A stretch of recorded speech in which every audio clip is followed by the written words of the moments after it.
ہر امام سے جب پوچھا جاتا تھا کہ مولا اب قیام کیوں نہیں کرتے تو جواب ایک ملتا تھا، اگر اتنے ساتھی ہمارے پاس ہوں جتنے ہمارے دادا حسین کے پاس تھے تو ہم قیام کرنے کے لیے تیار ہو جائیں۔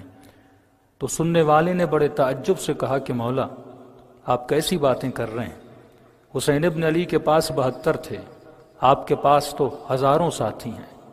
تو میرے چھٹے امام نے کہا ہزاروں نہیں ہیں، کہ مولا ہزاروں شاگرد ہیں، کہ شاگرد ہیں ہزاروں ساتھی نہیں ہیں۔ کہ مولا کتنے ساتھیوں کی ضرورت ہے؟ کہ دادا حسین کے پاس 72 تھے، اگر ایسے میرے پاس 22 بھی ہوتے، 22 اگر میرے پاس بھی ہوتے، میں تلوار اٹھانے کے لیے تیار ہو جاتا۔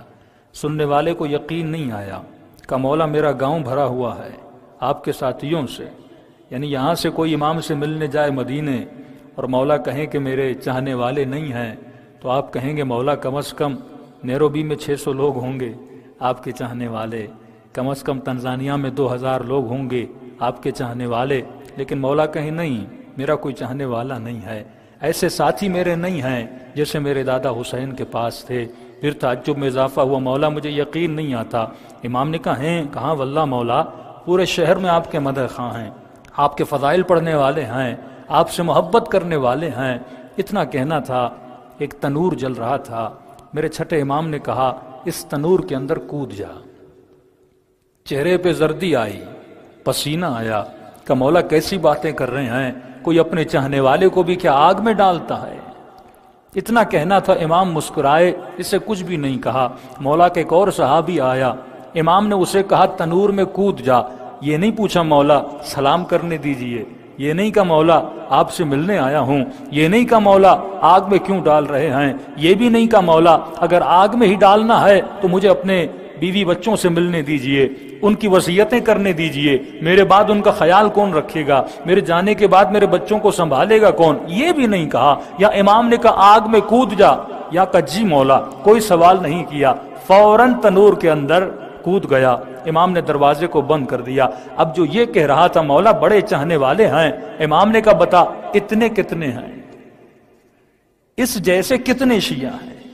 کہنے لگا مولا میں ہی نہیں کودا، دوسرے کہاں آپ کے کہنے پر آگ میں چلے جاتے۔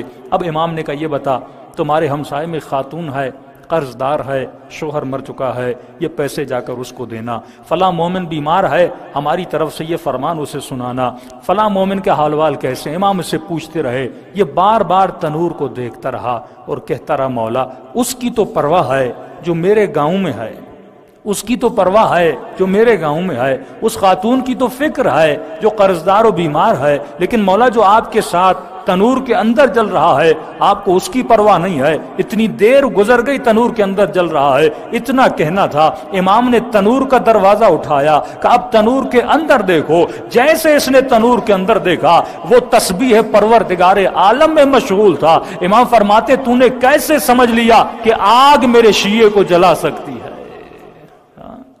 کہنے لگا مولا کیسے نہیں جلا سکتی؟ کہ تم نے قرآن نہیں پڑھا کہ جب ابراہیم کے لیے آگ گل و گلزار بن سکتی ہے؟ کہ مولا وہ تو نبی تھا، فرمایا وَإِنَّ مِن شِيعَتِهِ لَإِبْرَاهِيمَ، وہ بھی ہمارا شیعہ تھا، یہ بھی ہمارا شیعہ